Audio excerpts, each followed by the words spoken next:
A friend of mine went through a divorce. My best friend.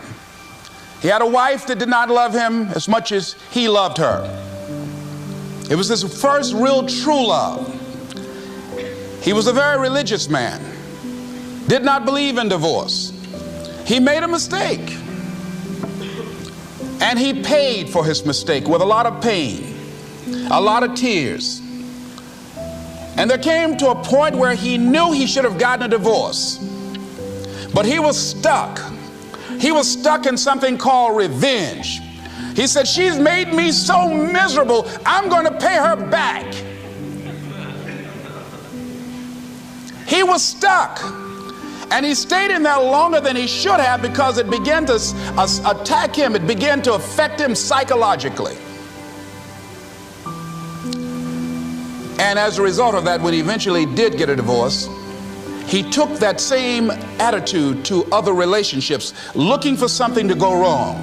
He was burned so badly, he did not want to risk pain again. He was going in relationships trying to avoid pain. When it became too close, he would do something to make sure the relationship did not work. He would always try and find something wrong with the person because there are no perfect people. So if you look for it, you can find it. He was stuck in revenge. Sometimes we have to ask ourselves, what's using my life? Heard a guy give a lecture one time that says, we are today what we were when. And he was talking about the fact that we, to a great extent, behave, think, react because of some previous experience that we've had. One of the things that we know about life is that it is always changing. Sometimes you're up, sometimes you're down. Sometimes things go real well, and sometimes they don't. Sometimes you're happy, and sometimes you're sad. Now that's that thing called life.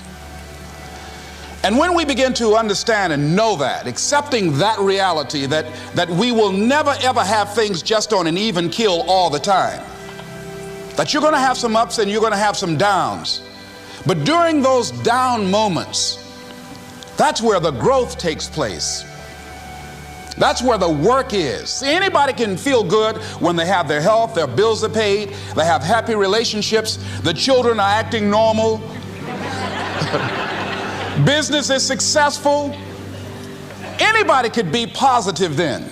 Anybody can have a larger vision then. Anybody can have faith under those kinds of circumstances. Am I correct?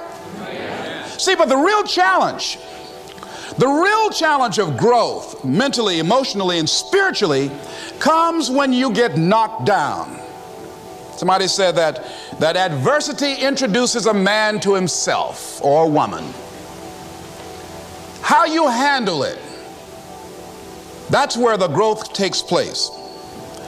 When I was facing some challenges, I had a guy say something to me, and I suggest this is one of the first things that you want to do when you're facing a challenge. You want to get unstuck. Evaluate where you are.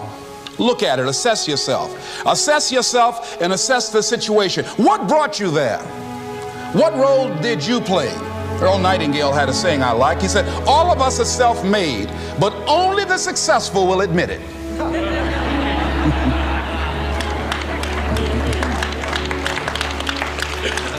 What has brought you to this point? What did you learn from it? Are you learning anything, or are you doing it over and over and over again? Somebody said that insanity is doing the same thing in the same way, expecting a different outcome. Are you going through it, or are you growing through it? Are you bigger and better because of it? Because it's not going to leave you until you grow through it. I was going through a major challenge in my life that was wearing me out, that was using me. And one of my students told me in a class that I was teaching, Lessons in Truth, she said, Les, until you handle it with grace, it will stay in your face. And it stayed there a long time.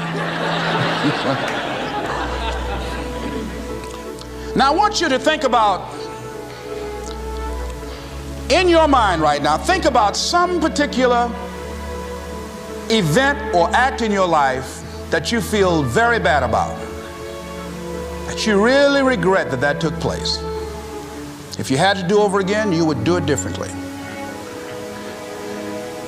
With that there, I want you to see yourself in your mind's eye and say to yourself, I love myself unconditionally, and I forgive myself. If I knew better, I would have done better.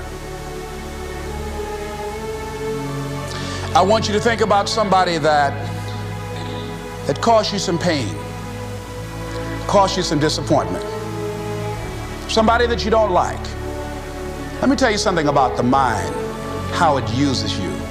Tell you something super stupid that I used to do. Do you know for years I hated my mother and my father, whoever they were, because they gave me away as I thought at that point in time? And guess what? I didn't have any faces for the hatred because I never saw either one of them. And I said, I hate them for that. And then once I forgave them and said, it's okay, had they not given me away, I would have never been blessed to have the mother that I have, who to me is the greatest mother in the world. So the universe unfolds as it should.